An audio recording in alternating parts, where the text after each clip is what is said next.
ഏറ്റവും അഗ്രസീവായിട്ട് അല്ലെങ്കിൽ ഭയങ്കര അറ്റാക്കിംഗ് ലെവലിൽ അപ്പീൽ ചെയ്യുന്ന അല്ലെങ്കിൽ ഒരു താരം ആരെങ്കിലും ഉണ്ടോ അമ്പയർമാരെ? ഏറ്റവും വലിയ ഉദാഹരണം എന്ന് പറഞ്ഞാൽ വിരാട് കോഹ്ലി തന്നെയാണ്.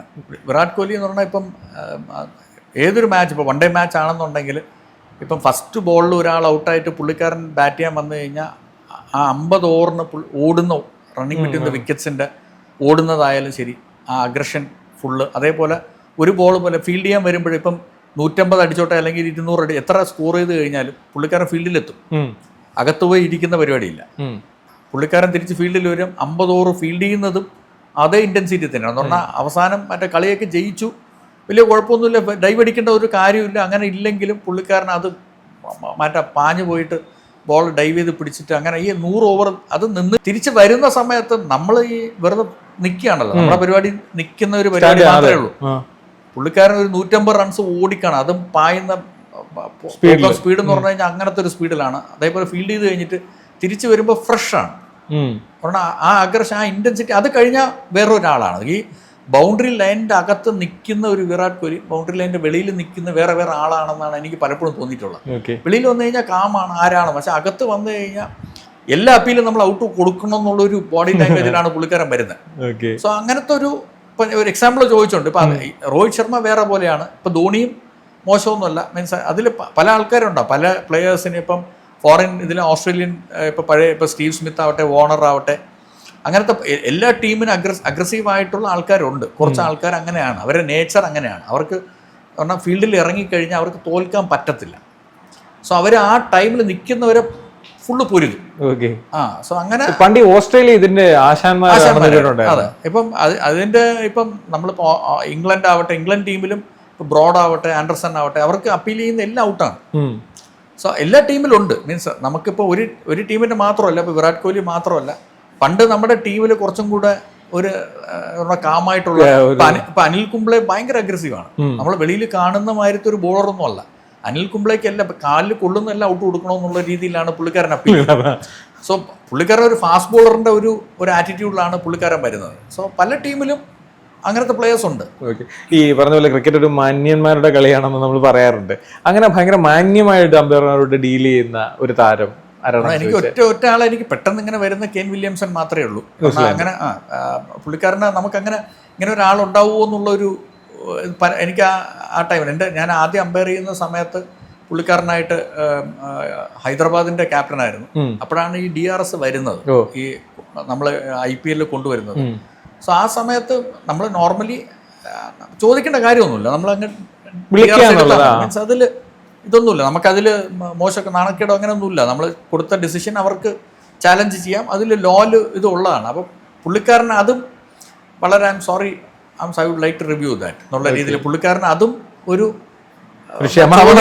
അങ്ങനെ ഒരു രീതിയിലാണ് പുള്ളിക്കാരൻ വരുന്നത്. ഇപ്പം ഡിസിഷൻ ഔട്ട് കൊടുത്തു കഴിഞ്ഞാലും ഒരു അമ്പയറിങ്ങിനെ കുറിച്ചിട്ട് എനിക്ക് അതിനെക്കാട്ടിൽ ഏറ്റവും കൂടുതൽ തോന്നിയിരുന്ന് പറഞ്ഞാൽ 2019 ലോകകപ്പിൽ അവർ മെയിൻ മാച്ചും ടൈ ആയി, സൂപ്പർ ഓവറും ടൈ ആയി. എന്നിട്ട് അവർക്ക് ലോകകപ്പ് പോയി. അതിൽ ആക്ച്വലി മെയിൻ മാച്ചിൽ ഒരു റൺ, ആക്ച്വലി 5 റണ്ണേ പാടുള്ളായിരുന്നു. ഒരു ഓവർ ത്രോ വന്നത് അമ്പയർമാർക്ക് ക്രോസ് ചെയ്തോ അന്ന് ചെക്ക് ചെയ്യാൻ പറ്റില്ലായിരുന്നു. അപ്പോൾ ക്രോസ് ചെയ്തോ ക്രോസ് ചെയ്തില്ലയോ എന്ന് അറിയാൻ പറ്റാണ്ട് അവർ 6 റണ്ണ് കൊടുത്തു. ശരിക്കും ക്രോസ് ചെയ്തിട്ടില്ല, അതുകൊണ്ട് 5 റണ്ണേ കൊടുക്കാൻ പറ്റുള്ളായിരുന്നു. 5 റണ്ണ് കൊടുത്തിരുന്നെങ്കിൽ അവർ കളി ജയിച്ചു. പക്ഷെ എന്നിട്ടും പുള്ളിക്കാരൻ അമ്പയർമാരുടെ ഒരു പിഴ പറ്റിയോണ്ടാണ് ലോകകപ്പ് പോയെന്നോ അല്ലെങ്കിൽ ഈ റൂൾ അവർക്ക് ശരിക്കും പറഞ്ഞു കഴിഞ്ഞാൽ അവർ തോറ്റിട്ടില്ല. 2 ടൈ ആണ്. ആ 4ഉം 6ഉം സൂപ്പർ ഓവറിൽ ഈ മെയിൻ മാച്ചിലും കൂടെ ചേർന്നിട്ട് ഇംഗ്ലണ്ട് 2 6 കൂടുതൽ അടിച്ചു എന്നുള്ളൊരു പേരിലാണ് അവർക്ക് ഈ ലോകകപ്പ് കിട്ടുന്നത്. അപ്പോഴും പുള്ളിക്കാരനെ ഒരാളെയും കുറ്റപ്പെടുത്തില്ല. സോ അതൊക്കെ നമുക്ക് അങ്ങനെ ഒരു ആളെ കിട്ടാൻ ഭയങ്കര ബുദ്ധിമുട്ടാണ്. ഈ മത്സരങ്ങൾക്കിടയിൽ ഈ പറഞ്ഞ പോലെ നേരത്തെ അവർ അപ്പീൽ ചെയ്യുന്ന കാര്യമല്ല, അവർ തരുന്നൊരു പ്രഷറുണ്ട്. സാറിന് ഡിസിഷൻ ആ ഒരു ചെറിയ മാക്രോ സെക്കൻഡ്സിൽ ഇതെല്ലാം സാറ് പ്രോസസ്സ് ചെയ്ത് മനസ്സിലാക്കി അതിന് അവർ തരുന്നൊരു ടാക്ടിക്സ് പ്രഷർ, അതെങ്ങനെയാണ് സാർ ഹാൻഡിൽ ചെയ്യുന്നത്? അത് നമ്മളിപ്പോൾ അമ്പയർ ചെയ്ത് വരുമ്പോഴേ അത് ശരിയാവുള്ളൂ. നമ്മളൊരു ഡൊമസ്റ്റിക്കിൽ നമ്മൾ കളിച്ച് വരുന്ന സമയത്ത് അപ്പം പുതിയതായിട്ട് അമ്പയർ ഇപ്പം ഞാനാണെങ്കിൽ ഞാൻ കളിച്ചിട്ടുണ്ട്, ഞാൻ 17 കൊല്ലം കളിച്ചിട്ടുണ്ട്. സോ ഞാനിപ്പോൾ അപ്പുറത്തെ ഈ വേലിയിൽ അപ്പുറത്തെ സൈഡിലായിരുന്നു, നമ്മൾ അപ്പീൽ ചെയ്യുമായിരുന്നു. അപ്പം അപ്പുറത്ത് നമ്മുടെ മനസ്സിന്റെ അകത്തുള്ള എന്തോന്നാണെന്നുള്ളത് പ്ലെയറിന്റെ ആറ്റിറ്റ്യൂഡ് എനിക്ക് മനസ്സിലാവാൻ പറ്റും, എന്തിനാണ് അപ്പീൽ ചെയ്യുന്നത്. അപ്പം നമ്മൾ നോർമലി നമ്മൾ കളിക്കുന്ന സമയത്തും ഒരു അമ്പയർ എങ്ങനെയാണെന്നുള്ള ഒരു ആദ്യത്തെ ഒരു സെഷൻ, ഒരു ടെസ്റ്റിംഗ് ടൈം നമ്മളൊന്ന് നോക്കും. ഈ അമ്പയർ എങ്ങനെയാണ്, സ്ട്രോങ് ആയിട്ട് നിൽക്കുന്നുണ്ടോ എന്നുള്ള ഒരു ടെസ്റ്റിംഗ് ഉണ്ടാവും. അത് നമ്മൾ കളിക്കുന്ന സമയത്ത് നമ്മളും ചെയ്യും.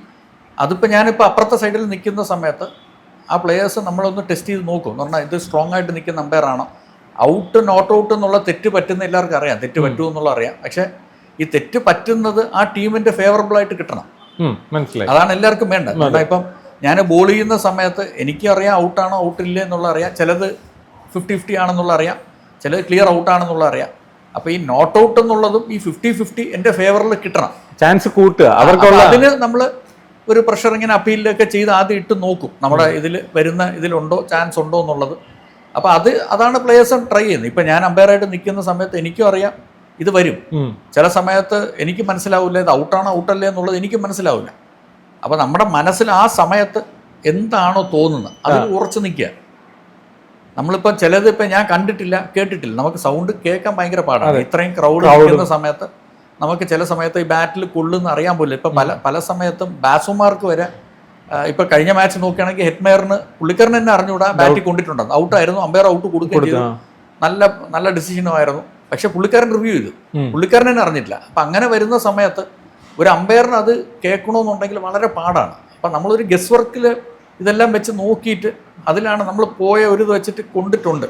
അടുത്തൂടെ പോകുമ്പം സൗണ്ട് കേൾക്കാൻ പറ്റിയില്ലെങ്കിലും ആ ബോഡി ലാംഗ്വേജ് ഇതെല്ലാം വെച്ചിട്ട് കൊണ്ടിട്ടുണ്ടെന്നുള്ള രീതിയിൽ ചില ഡിസിഷൻ, ചിലത് നമുക്ക് ക്ലിയർ ആയിട്ട് തന്നെ അറിയാൻ പറ്റും, ചിലത് നമുക്ക് അറിയാനേ പറ്റൂല. അപ്പം ആ സമയത്ത് നമ്മൾ ഔട്ടോ നോട്ടോട്ടോ കൊടുത്തല്ലേ പറ്റുള്ളൂ, നമുക്കൊരു ഡിസിഷൻ ഒഴിഞ്ഞു മാറാൻ പറ്റില്ല. അപ്പം നമ്മൾ എന്ത് കണ്ടു എന്നുള്ളത് ഒരു റീപ്ലേ ചെയ്ത് നമ്മൾ എത്രത്തോളം കാമായിട്ട് ഇരിക്കുന്നുണ്ടോ നമുക്കൊന്ന് റീപ്ലേ ചെയ്തിട്ട് നോക്കാനുള്ളൊരു സാവകാശം ഉണ്ടാവും. അതില്ലെങ്കിൽ വീണ്ടും കുഴപ്പമില്ല, DRS ഉണ്ട്, ടീമിന് DRS എടുക്കാം. അപ്പൊ നമ്മൾ എത്രത്തോളം ടെൻഷൻ ഇല്ലാണ്ടിരിക്കാൻ പറ്റും അത്രത്തോളം നല്ലതാണ്. ഇപ്പൊ നമുക്ക് ഈ പറഞ്ഞ പല ഫോർമാറ്റും ഉണ്ട്, ടെസ്റ്റ് ഉണ്ട്, വൺ ഡേ ഉണ്ട്, ഉണ്ട്. ഈ ടെസ്റ്റിന്റെ ഒരു പ്രസക്തി കുറയുന്നതായിട്ട് സാറിന് തോന്നുന്നുണ്ടോ? എനിക്ക് കൂടിയെന്നാണ് എനിക്ക് തോന്നുന്നത്. എന്ന് പറഞ്ഞാൽ നല്ല ടീമായിട്ട് കളി. ഇപ്പൊ ഇന്ത്യ ഇംഗ്ലണ്ട് നമ്മുടെ പരമ്പര അവിടെ വെച്ച് കളിച്ച സമയത്ത് 5 ടെസ്റ്റ് മാച്ചും ലാസ്റ്റ് ഡേ വരെ പോയി 5 ടെസ്റ്റ് മാച്ചിനും ഫുൾ ആയിരുന്നു. നമ്മുടെ ഇംഗ്ലണ്ടിൽ, നമ്മൾ ഇന്ത്യയിൽ നമ്മൾ എപ്പോഴും തന്നെ നമ്മൾ ക്രൗഡ് കാണാറുണ്ട്.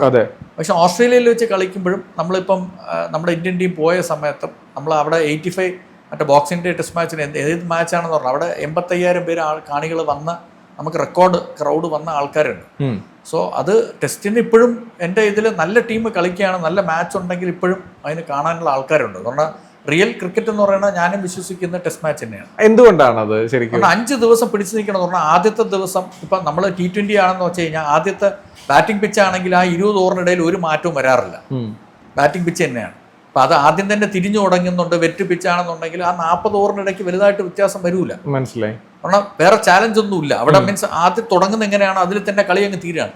പക്ഷെ ഈ ടെസ്റ്റ് മാച്ചിൽ തുടങ്ങുന്ന സമയത്ത് ആദ്യത്തെ ബോൾ ചിലപ്പോൾ മോയ്സർ ആദ്യത്തെ ഒരു ദിവസം ഫാസ്റ്റ് ബോളറിന് അനുകൂലമായിരിക്കും, അടുത്ത 2 ദിവസം ബാറ്റ്സ്മാർക്ക് അനുകൂലമായിരിക്കും, പിന്നീട് സ്പിന്നർക്ക് അനുകൂലമാവും. മാറി മാറി വരുന്ന സമയത്ത് അതും 5 ദിവസം പിടിച്ച് എന്നാൽ ചിലപ്പോൾ ഒരു സെഷൻ നമ്മൾ കത്തി നിൽക്കും, നമ്മൾ പെർഫെക്റ്റ് ആയിരിക്കും എല്ലാം ചെയ്യുന്നില്ല. അടുത്ത സെഷനിൽ 3 വിക്കറ്റ് പോകുമ്പോൾ ഇത്രയും ചെയ്തതെല്ലാം കൂടെ നഷ്ടപ്പെട്ടു എന്നുള്ളൊരു തോന്നലാണ്. മറ്റേ ടീമിന് എപ്പോൾ വേണമെങ്കിൽ ഇപ്പം ലീഡ് ഒരു 100 റൺസിന്റെ ലീഡ് കൊടുത്തു കഴിഞ്ഞാൽ വൺ ഡേ മാച്ചിൽ 1 റൺസിന് മുകളിൽ എടുത്തു കഴിഞ്ഞാൽ കളി തീർന്നു. അത് 9 വിക്കറ്റ് പോയാലും ശരി, എത്ര ആയാലും ആ 1 റൺസ് മുകളിൽ എടുത്തു കഴിഞ്ഞാൽ നമ്മൾ കളി ജയിച്ചു.